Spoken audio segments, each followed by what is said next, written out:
Folks, good afternoon. We're going to go ahead and get started. I think we're still waiting on one more panelist, but I would love to introduce some fantastic people who are going to talk to us about schools and communities first and what that is. So I'm going to start with a few bio introductions and welcome. We've got Janice Myers, who is the political director of Schools and Communities First. So, Janice is a third-generation California resident.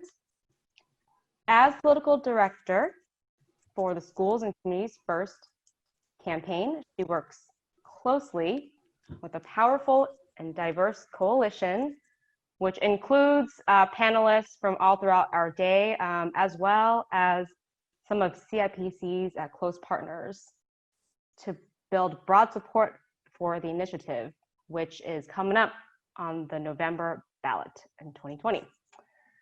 Janice is also serving her 6th year on the Oakland Planning Commission, working to ensure that new development preserves the racial and economic diversity of the city. And welcome, Joseph. Glad to see you here joining us today. I'm just going to introduce yourself as well. So Joseph is the co-director of PICO California, which is the largest faith-based community organization in the state. He's been leading efforts to grow grassroots organizing capacity for racial, economic, health, and environmental equity across California. In 2017, Joseph led PICO's California organizing efforts to win SB 54, the California Values Act. He also served as Faith in the Valley's founding interim director, leading efforts in the San Joaquin Valley to launch a powerful regional organization as its founding convention with 1,500 people from 6 counties and 16 labor and community partners. Welcome, Joseph. Thanks. And finally, we've got Jared Rivera. He was with us this morning talking about the November election. Welcome back. He is SEIU's 2015's political director. Jared was born in California's Central Valley before moving with his family to Southern California in the Inland Empire at a young age. Jared began his career as a community organizer with the PICO National Network, which is now Faith in the Valley, Faith in Action, before becoming executive director of the organization's Los Angeles affiliate, LA Voice, in 2003.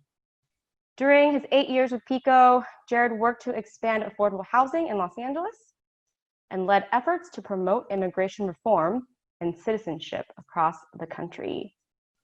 Jared joined SEIU's California State Council in 2010, where he worked to pass Proposition 30, which included comprehensive immigration reform by organizing press conferences, citizenship workshops, and know your rights trainings across California. In 2016, Jared was the labor director for Hillary Clinton's campaign for president. And in 2017, he is now the political director of California's largest local union, SEIU Local 2015. And in this role, Jared has launched a new civic engagement program called Democracy Schools, which aims to educate and activate over 375,000 long-term care workers across the state. I'm so very humbled to be amongst y'all. And what we're gonna do is perhaps with a little introduction, a little bit about what is Schools and Communities First. This is a ballot initiative. What exactly does that mean? What does the policy look like? So for the panelists, if you have PowerPoint presentations, you are able to share your screen. So if we can start with Janice to tell us about Schools and Communities First. Go ahead, Janice. Great. Hey, everybody. I'm going to try to get this screen sharing going. It says I can't participate while others are sharing their screen.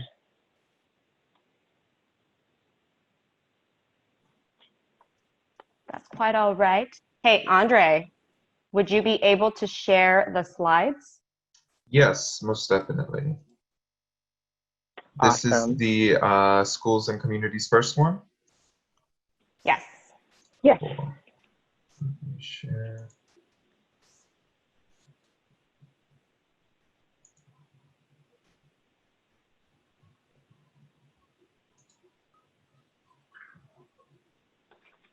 Okay. Well, while we're waiting for that, hi folks. My name again is Janice Myers. She, her, they, them pronouns. I'm the political director for the Schools and Communities First campaign. I'm based here in my dining room in Oakland. And I'm going to give you a little bit of background about Schools and Communities First, what it is, and my other panelists, Joseph and Jared, also key partners in the coalition, are going to give some details about sort of how we got here and the history of bringing us to this moment, and also the impact of Schools and Communities First on immigrant communities, Latinx communities, faith communities, and workers. So I will just say to Andre, next slide as I'm going along. So Andre, if you could just get to the next slide. Perfect. This is information that's familiar to all of you, right? We have a state with extreme income inequality, a huge wealth gap, huge amounts of wealth, and also growing rates of poverty and homelessness. And California actually ranks 39th in how much we spend on students, which is far behind other states. And we spend more on education and prisons.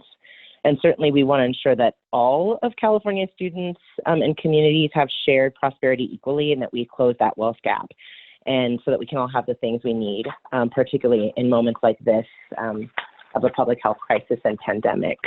So one way that we can begin to address those inequalities is with Schools and Communities First. Next slide.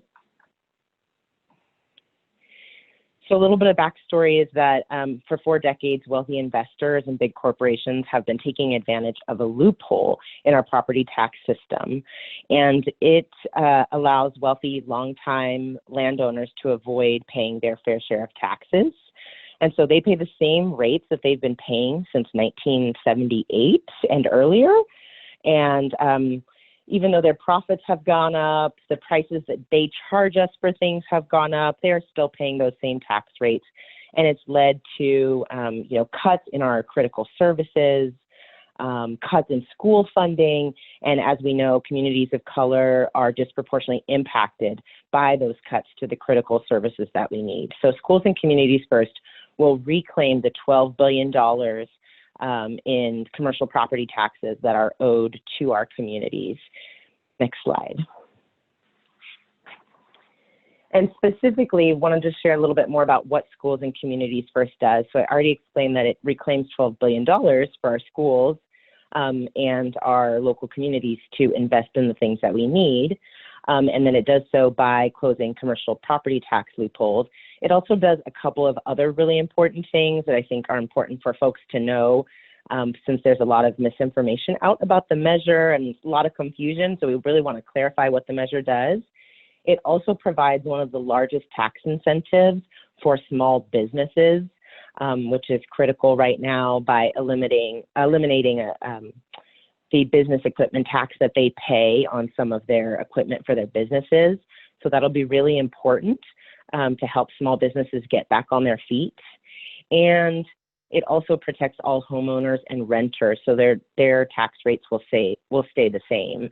Some of our corporate opposition has been saying that this will impact homeowners. So we want to clarify with everyone that doesn't impact homeowners or renters. So that's a big benefit.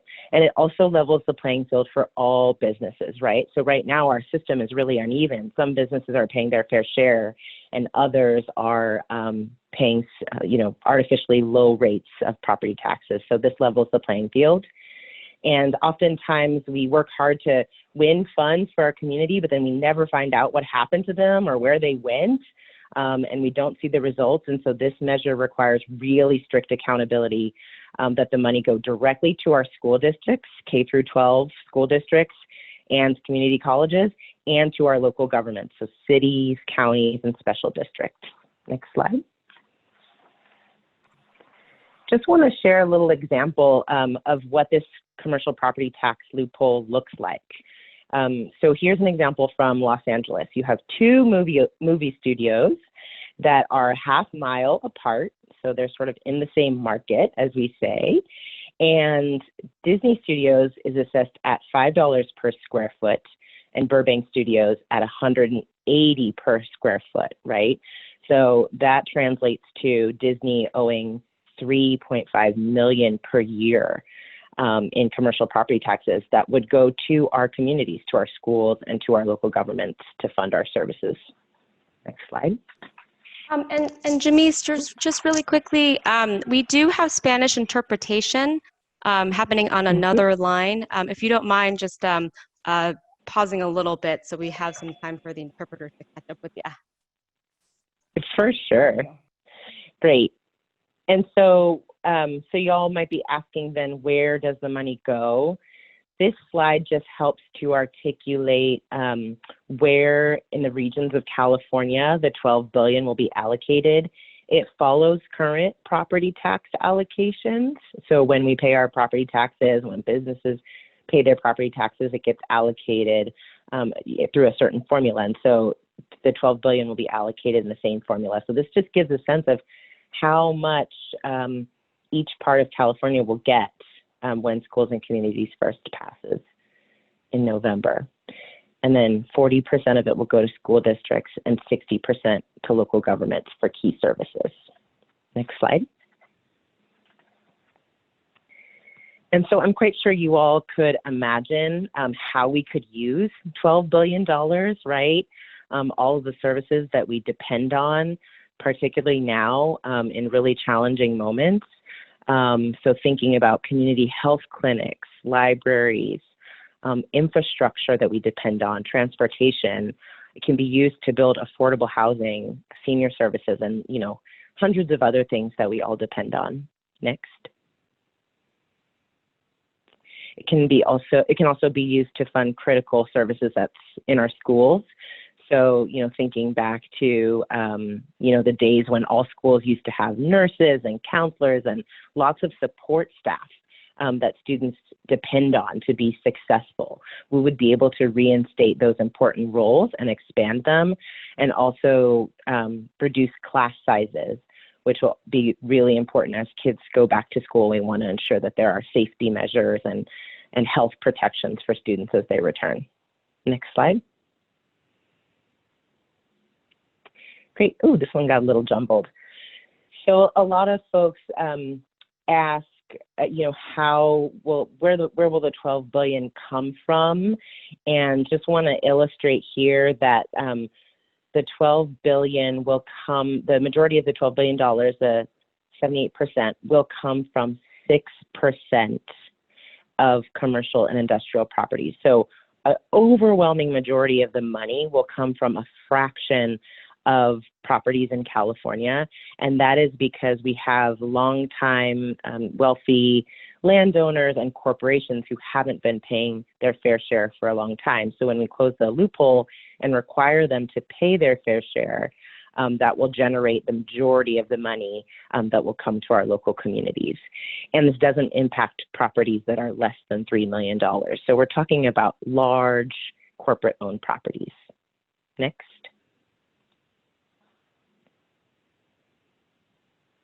Great, and I already explained this, which is homeowners and renters are not affected. They're actually protected under the measure. Next. And that there will be strict accountability. So I talked a little about this, but just to expand, the California legislature cannot touch the money. It will go directly to our local governments, as I explained, which gives us as residents and advocates a huge advantage to talk with our local officials and educate them on how we want the funds to be used and what our communities need. So this gives us a lot more control over the funding decisions. And then we'll receive audits and transparency reports about how the money is used. Next slide. So the opposition is probably who you might expect, anti-tax folks, large corporations, large, wealthy, long-time landowners, and those who haven't been paying their fair share for many years, and those who've been taking advantage of the corporate property tax loophole are some of the same bad actors in other parts of our community, right? Like our polluters, Chevron and ExxonMobil and others. We also know that private prisons that also serve as detention centers are benefiting from this property tax loophole as well. And so they don't want to see it pass. And we know it's really important that they be paying of all of these opposition, that they be paying their fair share, right? Okay, next slide. So just a few updates for you all. We submitted at the beginning of April 1.7 million signatures, and there may be some of you who signed the petition, probably many of you participating in this webinar who signed or who collected signatures, and so we actually submitted twice the number required to qualify for the ballot, and so we will be getting our official qualification in a few short weeks. And our polling shows lots of improvement, and folks' attitudes toward the measure getting stronger and stronger as they start to understand that corporations are not paying their fair share, and the services are in such great need, particularly now as we battle the health crisis. We also have over 700 endorsers, elected officials, many of your organizations, small businesses across the state who have signed up to support schools and communities first. Next slide. So just quickly, our plan to win is similar to a plan to win all the other things that you all have been working on, that we've been working on together, which is to really build a big movement that folks can get behind. And to increase public education around the measure. Once folks know what Schools and Communities First does, it's sort of a no-brainer, right? It's a slam dunk and something everyone can get behind. We also want to make sure that our communities can participate in our democracy and be able to vote, and that we have voting infrastructure that allows folks to participate. And in this new landscape, that'll be important to have both vote by mail and safe vote center options. Next slide. So here's some of our campaign and coalition partners. Next slide.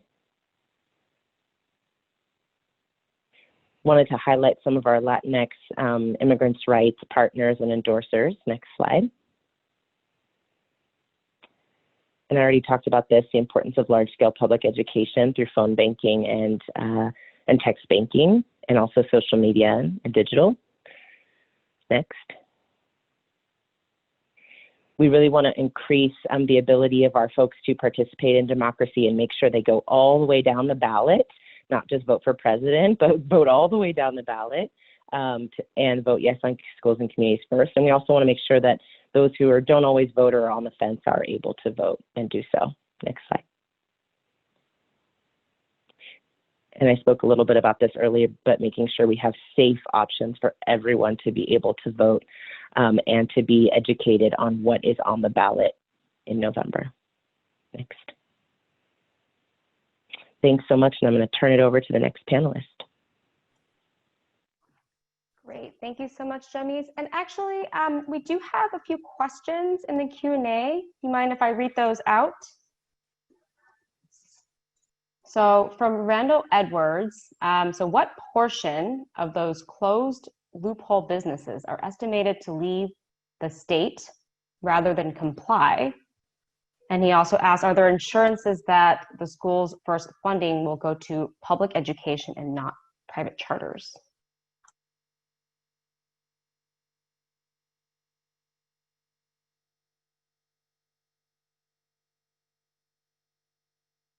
Oh, sorry. Would you prefer I answer these now, Carmen, or wait till other panelists present, or how do you want to handle those? If you don't mind just answering it very briefly, and then if we could get more detail in the next presentation. Thank you. Sure, sounds good. So we don't have an exact estimate about how many companies or corporations will leave the state. However, it's not likely that corporations or companies will leave. We have one of the lowest tax rates in the country, and no other states have the loophole that California has. So businesses wouldn't be better off, going to Texas to avoid this reassessment because Texas already does it better than us. So we're actually very behind, and this would catch us up to the rest of the country. And then in terms of school funding, the money goes to all public schools. So that could include some charter schools as well, public charters. We understand that's a complicated issue, but we are following how the current property tax allocation works, which means that it goes to all public schools. Great, thank you, Janice. All right, so we'd love to hear as well from Joseph about a little bit of context and history of Proposition 13 and SEF. Joseph, take it away. Sure. Can you hear me? All right, great. Well, thanks everyone. It's great to be here with you today. Sounds like there's been some really great meetings with legislators and legislative staff. So congratulations. I feel like I need some mariposas behind me, some of those butterflies. Very cool looking. I'll have to get that after this call. And happy birthday, Janice. I saw that in the chat box. That's pretty cool. So yeah, I was asked to just give kind of a quick overview of what some of the historic roots that led to Prop 13. And what I'd like to try to do is root the origins of Prop 13 in structural racism and in an era when racial diversity and then subsequently racial anxiety were on the rise in California. So go to the next, go to slide 3 if you would. Next one, yeah, that one.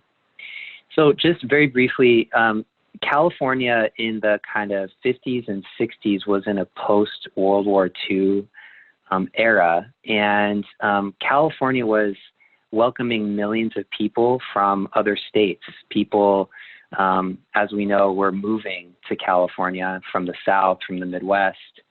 And there was a massive investment in physical infrastructure, in roads, in dams, in schools, in our highway system, in our University of California and Cal State University system.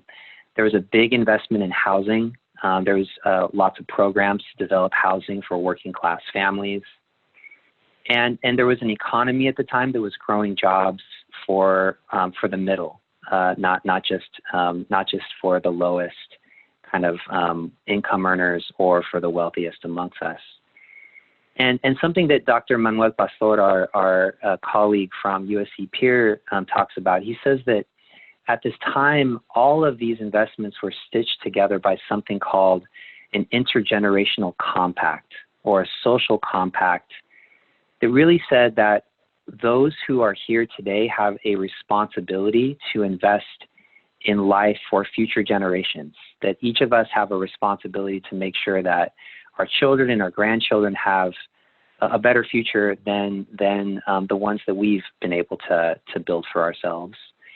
Now, this is not to say that there wasn't great kind of amounts of people, particularly poor people and people of color, who were being left behind. Many of these kind of gains for the middle class, much of the infrastructure that was being built was built for our white relatives. But nonetheless, there was this kind of intergenerational compact that existed. The point I want to make is, and actually go to the next slide, that much of that intergenerational compact and the values that undergirded it, the values of interdependence and mutuality and responsibility to future generations, disintegrated in the late 60s and into the 70s as more people of color and more immigrants moved to California and wanted a part of the California dream. This is a map showing redlining, the history of redlining in LA County. We know that historically much of the housing built in California was built for people who had light skin, and people with darker skin were segregated and relegated to other parts of the city by virtue of the fact that the federal government would not guarantee loans to developers building housing in certain parts of the city. And so there was early on an effort to segregate our communities, but as more people of color, more immigrants moved in, those efforts ramped up. A couple things that are not on these slides that I'll just mention for you history buffs, something called Prop 14 in 1964 was an effort to re-legalize segregation in housing in California. It helped to launch Ronald Reagan's career, and it was passed by voters, but it was overturned by the Supreme Court. Nonetheless, it was an example of an effort to keep white communities white. There's also something called the Serrano ruling in the 1970s that said in California, funding for school districts had to be equalized across the state. Previously, local property taxes had primarily funded public schools. That switched in large part to the state of California.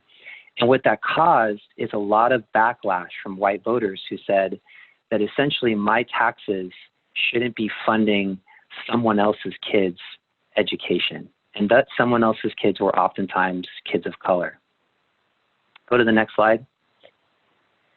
So Prop 13 was championed by whiter, more suburban homeowners, some of whom had legitimate concerns about rising property costs in California, but we could have done a very different approach to dealing with rising property costs and the fear of grandma and grandpa losing their homes.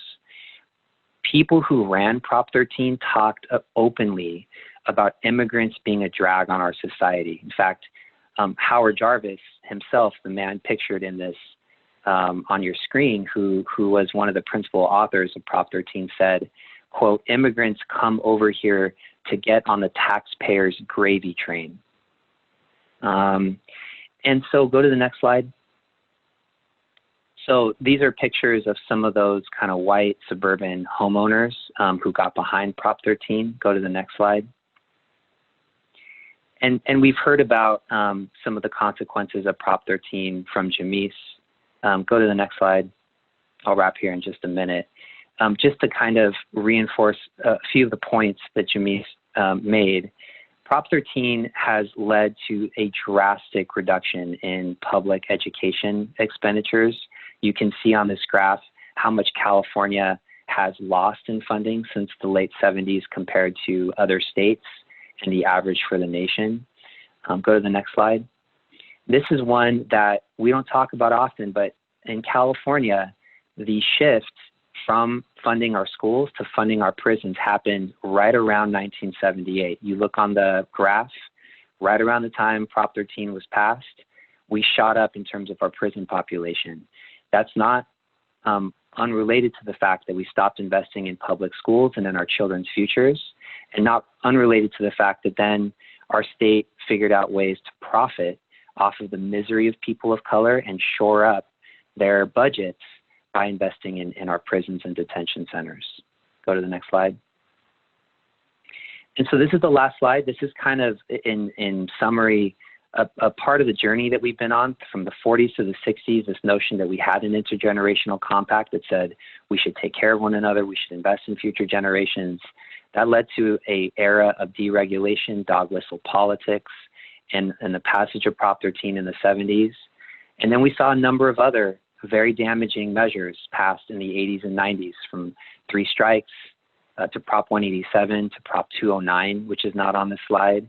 And since the early 2000s until today, we are in a struggle between 2 competing visions, one of kind of white minority rule and scarcity and benefits for the few, versus one that is about our belongingness to each other, one that's about racial equity, school funding, and investing in all of our children, not just those with light skin, but all of our children.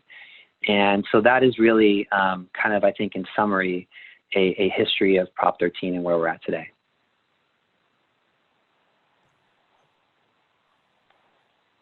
Thank you so much, Joseph.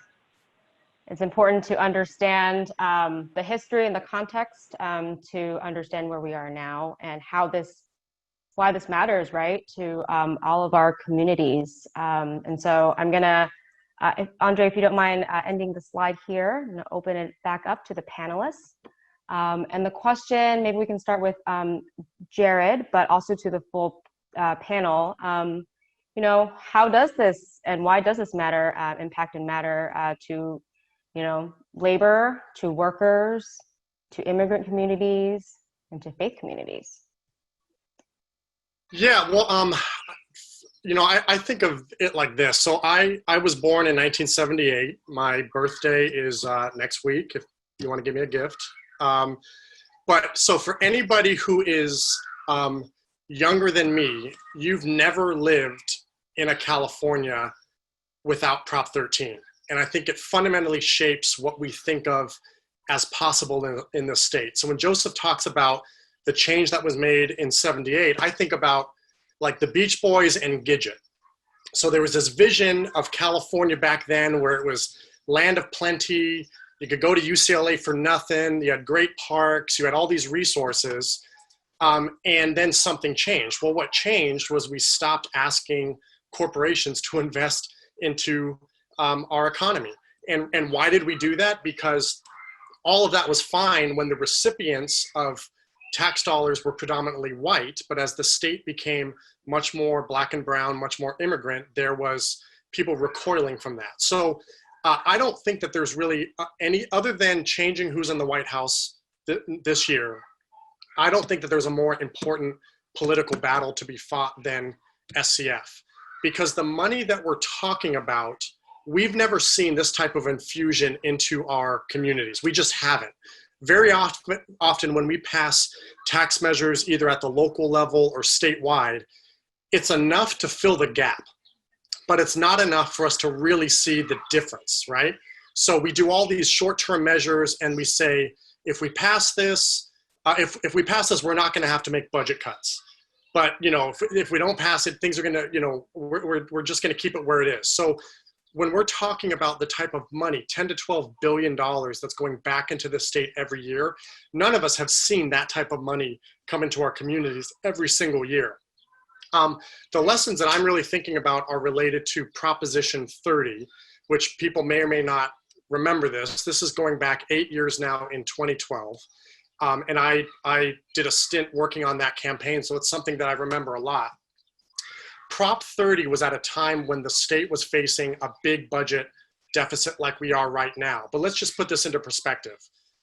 In 2012, this is after, you know, the economic downturn, all of the foreclosures, the state was facing about a $25 billion budget gap. With that type of budget gap, they were talking about eliminating schools from 5 days a week to 4 days a week. They were trimming off, they wanted to trim off 3 weeks a year from the school year. They were talking about closing state budgets. They were talking about huge tuition increases to the UC and the CSU system. That's with a $25 billion budget gap. The May revise, which is coming out right now, the governor is estimating that we are facing a $50 billion budget gap. So we are in unprecedented times. Passing SCF was important before all of this happened with COVID, but right now there is nothing else that's on the table that is talking about raising even a fraction of the money that we are talking about raising with schools and communities first. I don't know what else it would be. We did the work before we knew how crucial this moment was going to be. We got you know, over 1 million signatures, so voters are going to have that sitting on the ballot. The last couple just things I wanted to point out in terms of what the strategy to win is, I think that Governor Newsom is going to be hugely important into getting across the finish line here. So if you go back and you look at 2012 with Prop 30, Governor Jerry Brown, love him or hate him, he made that his initiative.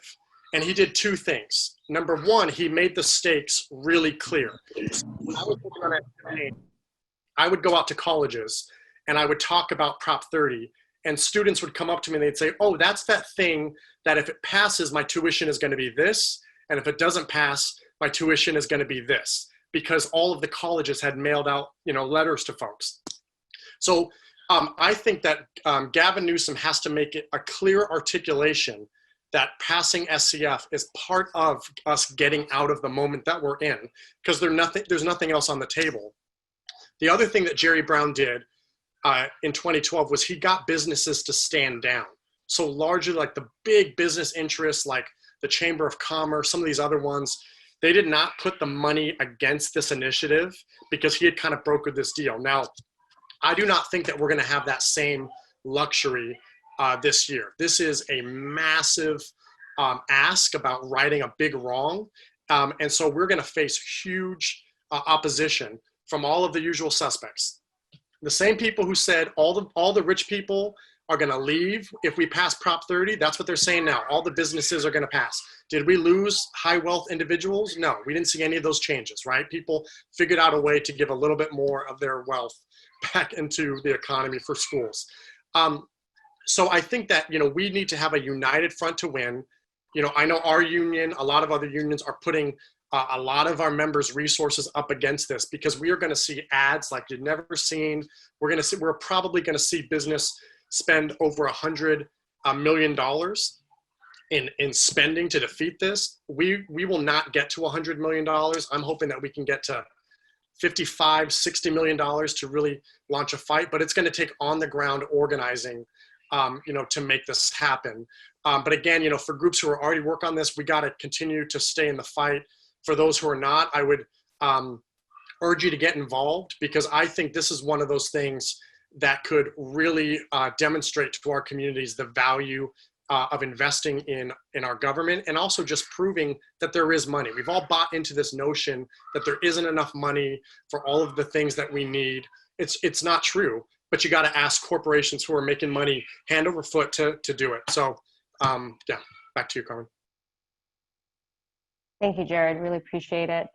And I will just go back to the Q&A real quick. There was a question if this is a 2/3 vote.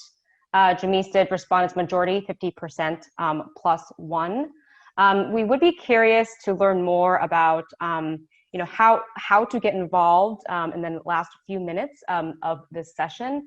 I know that a lot of our audience involved with today's CAPC Immigrant Day of Action were mostly 501c3s. But how else could we make a difference for this coming November? And I may just also ask one question from an attendee. Do you have any polling or sense of how the pandemic is impacting voter opinion on this initiative? And I'll open the floor here. I know that I've looked at some polling lately, and again, to look at Prop 30, we are in a better polling position now than where Prop 30 was back in 2012, okay? And I think Prop 30 ended up passing by 9 points or 9 or 10 points, so we're starting in a better position. There have been some polls that have come out kind of in the early stages of the lockdown, and it's showing that not only is it holding, it's actually moving a little bit in the right direction. Now, all that to be said, it remains to be seen how the public responds to this, right? There's two places that the public could go. They could either say, this is exactly why we need to ask corporations to invest in our state because this type of pandemic thing is going to happen again and we need to make sure that we have the resources. That's the case we got to make. But we all know that there are people who could say, I'm out of a job, my husband's out of a job, I don't want to do anything that's going to get in the way of the recovery. So I think we're going to learn more about kind of where the polling holds as we move forward. However, the starting point is an incredibly positive place. It's really remarkable how the electorate in California has shifted over the last couple of years.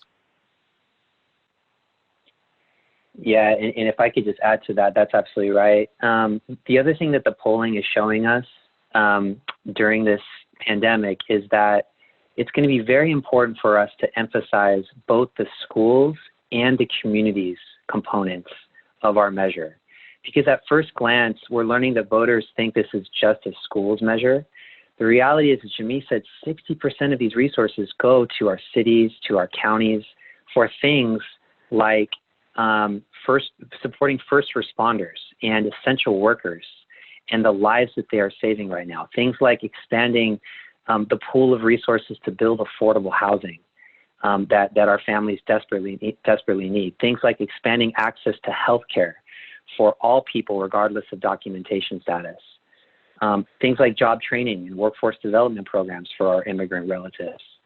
And so part of the way we just need to kind of talk to folks about this is in ways that help them tie the dots between what's happening in their lives right now during this pandemic, who's being seen as an essential worker, which are not hedge fund managers. They are people in grocery stores. They are home care workers. They are healthcare workers, and our measure. So making it both a schools and community measure is going to be really important.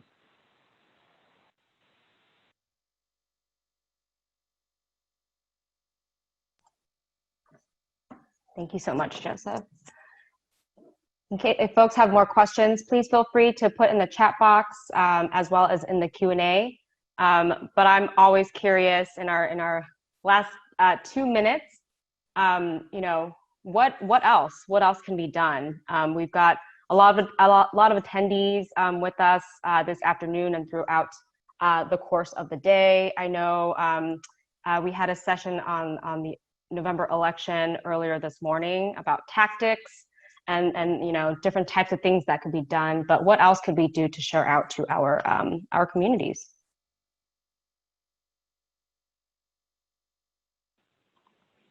I can start off, and Jared, Joseph, feel free to add, but we'd love for you all to get involved. I know some of your organizations maybe already are. I saw that in the chat. So that's great. And we would love individuals to also get involved. And the first thing you could do is to go to the Schools and Communities First website, which is Schools and Communities First, all spelled out, .org. And there are opportunities there to sign up to volunteer, which may look like, you know, virtual phone banking and text banking in the future. You can also follow us on all social media channels at Schools First, #1 STCA, Schools First CA. We're also collecting stories from individuals who support schools and communities first and want to talk about the impact that $12 billion could have on their school, on their quality of life, and on their family. And so if you go to our website, you can also sign up to do that. And we're just putting out some really incredible stories of how this money could be used to really ensure everybody thrives. Yeah, I would say get involved, go to the website. We need kind of all hands on deck for this. And, you know, we all know how confusing the California ballot is, right? You get a ballot that's as thick as a phone book. There's a million different propositions that are on there. So our challenge is to just single this one out and make sure people understand how important it is. I mean, it's a really well written proposition. If you just read the first 2 lines of it, what people are going to see in the ballot booth, people get it, you know, and so we just got to kind of get people to get to that point. There's all, you know, we know that there's all kinds of drop off. People vote for the president and a couple others, and people don't make it all the way down to that ballot. So with all of our networks, I think it's just really important to educate, and then also to really inoculate people from what they're going to hear from the other side. They're going to hear that this is undoing Prop 13. They're going to say it's going to kick grandma out of her house. It's going to, you know, they're going after homeowners. Homeowners are not touched in this initiative. We know that, but we got to kind of go out front and really, you know, say it over and over, in particular to our base communities that are going to be the difference. Awesome, thank you. And let's go with one final question from the chat. This is from Carolina Scheinfeld. How are you connecting these efforts with new voters' engagement? Any examples or collateral that organizations can use to raise awareness and to familiarize families?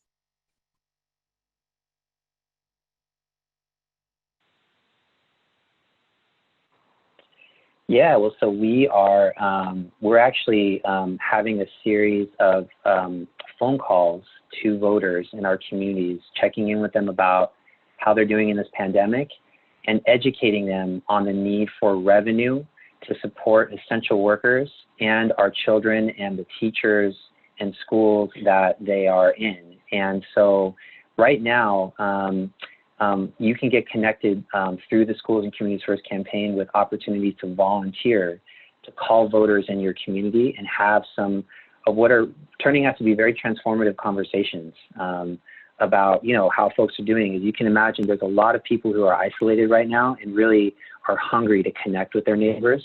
And this is a perfect opportunity to share with them some about why this measure matters so much for them and for their children, for our futures as neighbors. The other thing is we are working on identifying stories in our communities of folks who are on the front lines, who are essential workers, those as well who have lost their jobs, stories of folks, including immigrants, who help speak to the need for schools and communities first. And we're sharing those with voters through social media, through online advocacy, and soon through TV and other kind of mediums. And so, again, just to reinforce some of what's been said, helping us identify those stories, sharing them with the campaign, so we can share them in turn with voters is going to be really important. I would just add to that. I think it's been helpful with our membership to draw really clear examples of who's benefiting from this. So, you know, I talk a lot about Chevron, right? Like Chevron is this huge landowner in the state. You know, I ask people, like, they're paying the same property value that they were in 1978. Does gas cost the same today as it did in 1978, right? Like, not where I'm buying gas, right? But why in the world is that frozen in time when the rest of us have had to pay more and more for the goods that they're selling? And so in every community, there's a certain business, you know, whether it's Disneyland in Anaheim or whether it's like big Hollywood movie studios in LA, golf courses, you know, there's that example in that local community where you can say, that's the person making a ton of money right now. That's the person who's benefiting from this. I think the more you can localize it and then talk about where that money is going to go in your local community, that's a really strong case for folks. All right. Well, thank you so much for taking the time out of your super busy schedules, to Jared, to Joseph, to Jamis. Best of luck. Remember that this is a super important initiative on the ballots this coming November. Jamis, thank you for sharing out more information in the chat. We will also share that out to folks, including the recording. But yeah, thank you so much for your time, and we